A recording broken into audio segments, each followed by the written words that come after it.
TVC Rio apresenta Núcleo de Jornalismo. Apresentação: José Carlos Madureira.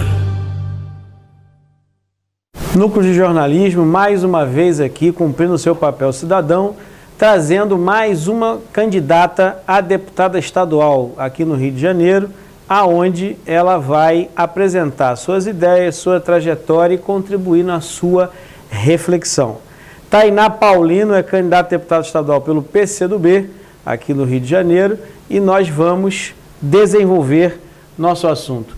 Tainá, a primeira pergunta de cara para você. Jovem, nós temos hoje uma realidade que a juventude está numa posição, digamos assim, defendendo ideias até certo momento que as pessoas entendiam que não seria imaginável achar que a juventude estaria segurando determinadas bandeiras, e você tem aí uma tradição de militância no movimento estudantil. Como é que você enxerga a sua candidatura nesse momento, sendo jovem, tendo que enfrentar essa pedreira que é a realidade de hoje? Bom, primeiro quero agradecer a gente estar aqui, esse convite da TV Comunitária. É importante a gente ter espaços, né, de mídia alternativa.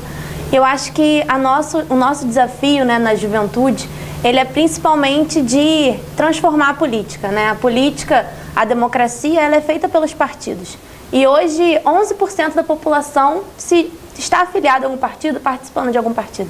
A gente acredita, né, que para a gente transformar as coisas da forma como elas estão, nós precisamos participar, né? Então, a nossa tese, né, que mobiliza os estudantes e os jovens a poder estarem assumindo essas tarefas de disputarem um parlamento, seja estadual, seja federal, é de que a gente precisa ocupar o poder e, de fato, transformá-lo, né?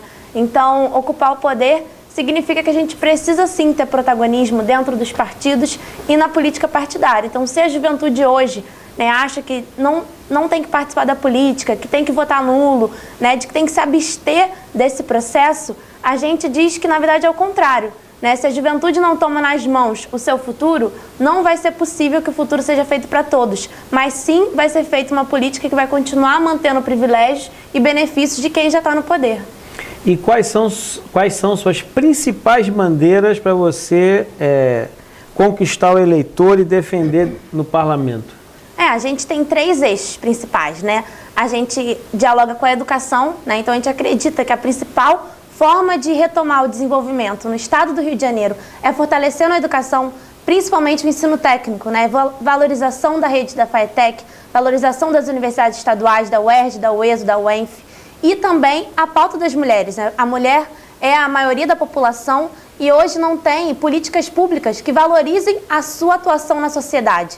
Então, a gente precisa garantir que tenha creche em tempo integral, garantir que tenha salários equiparados, né, tanto para homem, tanto para mulher, garantir que a gente não assuma, né, uma naturalização da violência contra a mulher, como a gente vê na nossa sociedade. Esse último período, a gente viu casos absurdos, né, de feminicídio, de violência contra a mulher, numa sociedade que dizem que temos direitos iguais. Então, o nosso número também tem a ver com isso, né, que é 65180, exatamente porque a gente precisa fortalecer, nesse ano que completam 12 anos da Lei Maria da Penha, nós precisamos tanto reivindicar essa conquista, mas dizer que ainda está muito longe da gente, de fato, ter uma sociedade que combata a violência contra a mulher. E o outro ponto, né, que é mulheres, educação e também renovação, significa de que a renovação, ela não é só uma renovação de pessoas, né? Porque senão a filha do Cunha, né, o filho de várias pessoas que já estão aí na política há anos, seriam caracterizados como renovação. Né? Renovação significa políticas que modifiquem o status quo que está colocado hoje no estado do Rio de Janeiro. Que a gente diga não ao programa de reestruturação do estado do Rio de Janeiro, que quer colocar no bolso dos trabalhadores e não cobrar das empresas que destruíram o estado a conta do que está acontecendo hoje. Você tem quantos anos? Eu tenho 26 anos. Imagina o seguinte, até você chegar neste momento, 26 anos, tomar a decisão de encarar esse furacão. Como é que foi a sua trajetória? Qual foi o seu caminho trilhado? Por onde é que você passou Conta pra gente, pra quem está em casa. Eu comecei, né, a minha participação política há uns 10 anos atrás, né, no meu colégio, no Pedro II. Eu passei e eu sempre via falar, né, dos meus pais que também estudaram lá, né, dos amigos, de que era uma educação que de fato ia mudar a minha realidade, né? E assim que eu entrei, eu participei do Grêmio e fui fazer parte do jornal. Eu gostava muito de escrever, né? Sempre gostei de escrever. E o primeiro artigo que me colocaram para escrever foi do dia 28 de março, sobre a morte do Edson Luiz. E aí eu comecei a pesquisar mais, né, sobre a UB, sobre a UNE, sobre o movimento.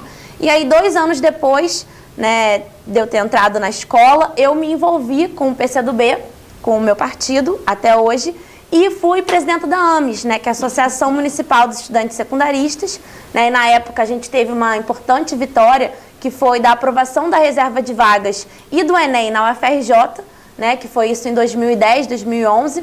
Depois eu continuei participando no centro acadêmico da minha universidade, né, do meu curso, que eu fiz Ciência Política na graduação, no DCE, fui presidenta também da União Estadual dos Estudantes, de 2013 para 2015, aonde a gente aprovou aqui na capital passe livre para estudantes universitários, cotistas, praunistas e baixa renda nos finais de semana, né, conseguindo disputar essa concepção de que a educação ela não é feita só dentro da sala de aula, né? Ela tem a ver com acesso ao museu, acesso ao estádio do Maracanã, acesso à praia e acesso a todas as formas que nos formam enquanto cidadãos, né?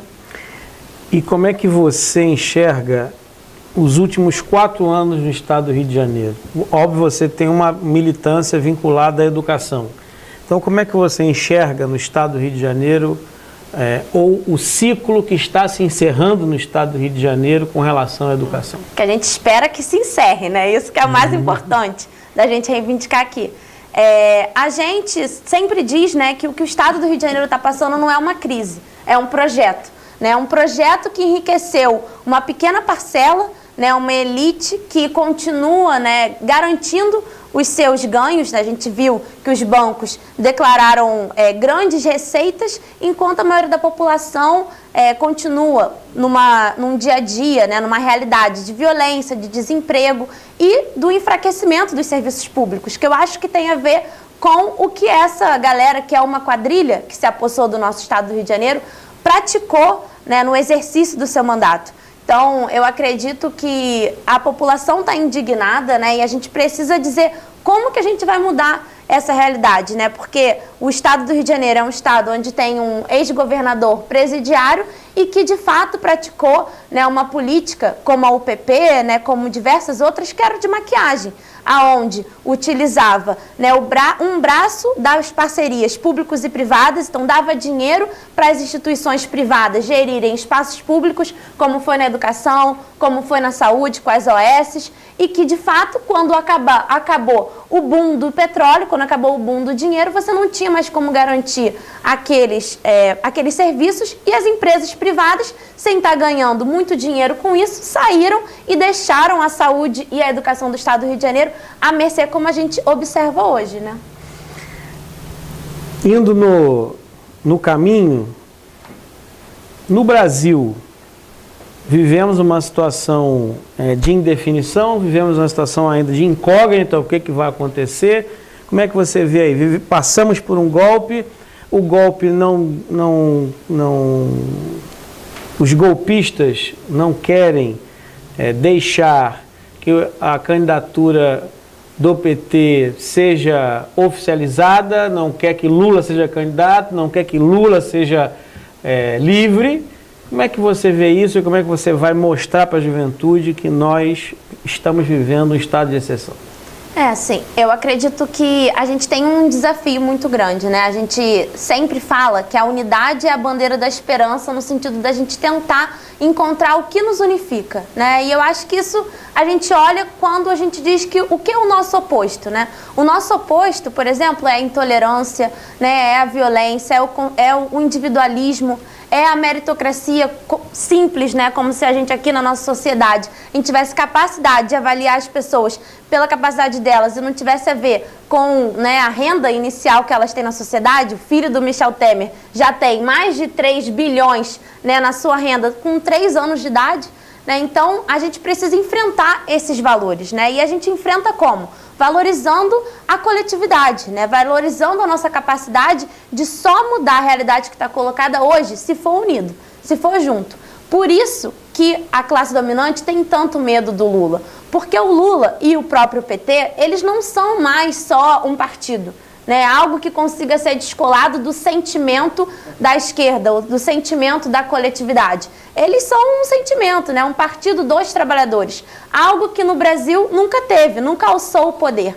Então, toda essa desconstrução, né, que a nossa classe dominante, que a nossa elite quer fazer em torno da figura dele, é para desconstruir a esquerda. Então, a nossa responsabilidade, né, é tanto a responsabilidade da memória. Então, nós precisamos mostrar o quanto, né, nós transformamos esse Brasil, o quanto existia, né, Minha Casa Minha Vida na mão das mulheres, Bolsa Família na mão das mulheres, o ProUni, a ampliação do acesso à universidade, a ampliação dos institutos federais e muita transformação, quase erradicação do analfabetismo e também, né, da fome. Então, esse é o Brasil que eles querem enfrentar nessa eleição. E eu acho que é isso que é o nosso desafio. Essa juventude não viu toda essa história, só que sempre dizem que o Brasil tem um problema, né? A gente precisa resgatar a nossa memória para a gente dizer que a gente não vai deixar que a nossa classe dominante, que a nossa elite nos coloque num abismo o quanto eles sempre querem colocar, né? Então, a nossa tarefa, eu acho que é isso. Mobilizar a memória do nosso povo,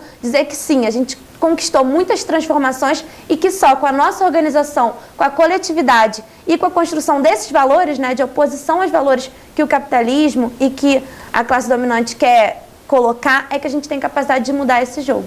Qual o seu número?